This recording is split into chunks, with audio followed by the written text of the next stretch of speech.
When the morning was come, all the chief priests and elders of the people took counsel against Jesus to put him to death. And when they had bound him, they led him away, and delivered him to Pontius Pilate the governor. Then Judas, which had betrayed him, when he saw that he was condemned, repented himself, and brought again the 30 pieces of silver to the chief priests and elders, saying, I have sinned in that I have betrayed the innocent blood. And they said, What is that to us? See thou to that. And he cast down the pieces of silver in the temple, and departed, and went and hanged himself. And the chief priests took the silver pieces, and said, It is not lawful for to put them into the treasury, because it is the price of blood. And they took counsel, and bought with them the potter's field, to bury strangers in. Wherefore that field was called the field of blood unto this day. Then was fulfilled that which was spoken by Jeremy the prophet, saying, And they took the 30 pieces of silver, the price of him that was valued, whom they of the children of Israel did value, and gave them for the potter's field, as the Lord appointed me. And Jesus stood before the governor, and the governor asked him, saying, Art thou the King of the Jews? And Jesus said unto him, Thou sayest. And when he was accused of the chief priests and elders, he answered nothing. Then said Pilate unto him, Hearest thou not how many things they witness against thee? And he answered him to never a word, insomuch that the governor marveled greatly. Now at that feast the governor was wont to release unto the people a prisoner whom they would. And they had then a notable prisoner called Barabbas. Therefore, when they were gathered together, Pilate said unto them, Whom will ye that I release unto you, Barabbas or Jesus, which is called Christ? For he knew that for envy they had delivered him. When he was set down on the judgment seat, his wife sent unto him, saying, Have thou nothing to do with that just man, for I have suffered many things this day in a dream because of him. But the chief priests and elders persuaded the multitude that they should ask Barabbas, and destroy Jesus.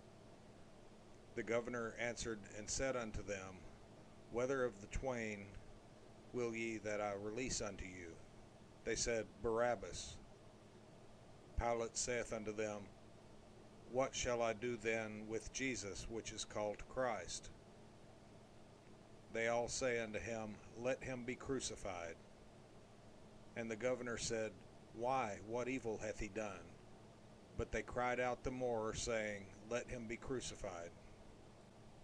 When Pilate saw that he could prevail nothing, but that rather a tumult was made, he took water, and washed his hands before the multitude, saying, I am innocent of the blood of this just person.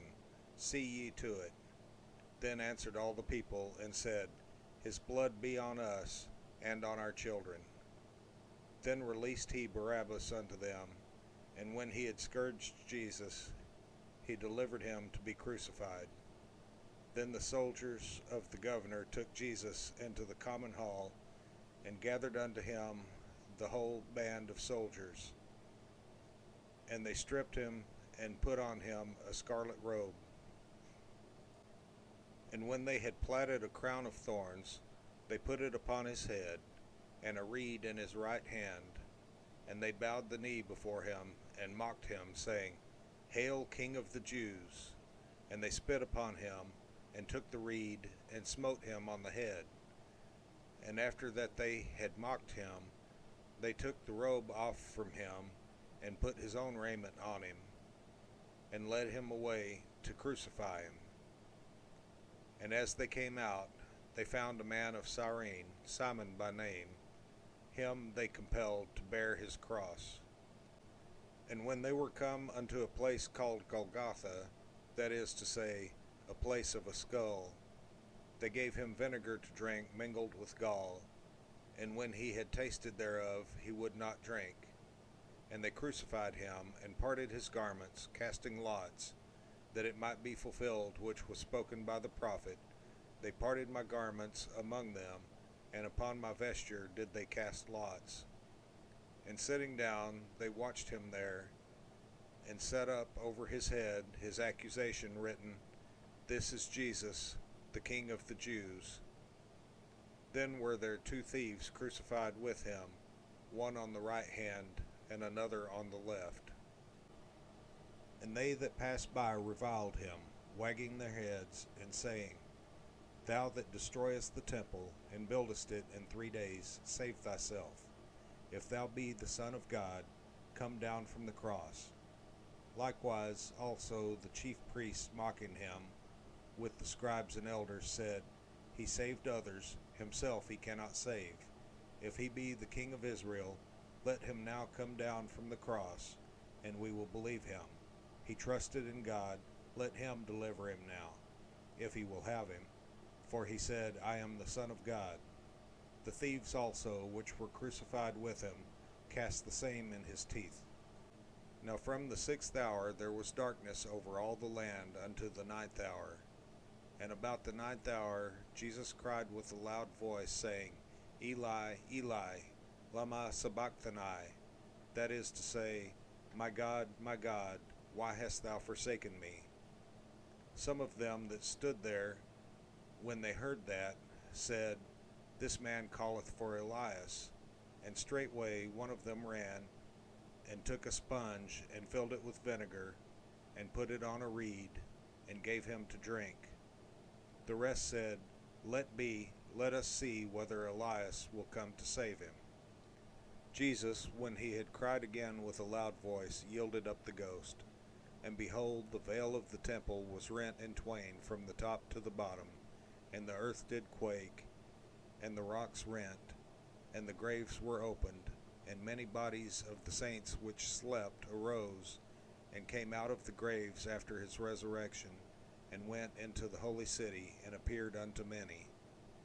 Now when the centurion and they that were with him watching Jesus saw the earthquake, and those things that were done, they feared greatly, saying, "Truly this was the Son of God." And many women were there beholding afar off, which followed Jesus from Galilee, ministering unto him, among which was Mary Magdalene, and Mary the mother of James and Joseph, and the mother of Zebedee's children. When the even was come, there came a rich man of Arimathea, named Joseph, who also himself was Jesus' disciple. He went to Pilate, and begged the body of Jesus. Then Pilate commanded the body to be delivered.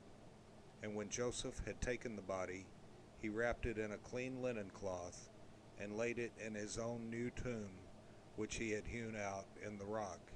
And he rolled a great stone to the door of the sepulchre, and departed.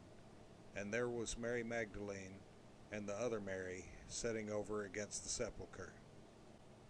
Now the next day, that followed the day of the preparation, the chief priests and Pharisees came together unto Pilate, saying, "Sir, we remember that that deceiver said, while he was yet alive, After 3 days I will rise again.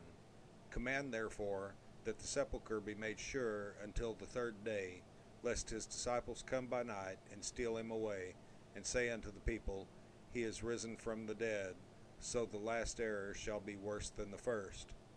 Pilate said unto them, "Ye have a watch, go your way, make it as sure as ye can." So they went and made the sepulchre sure, sealing the stone, and setting a watch.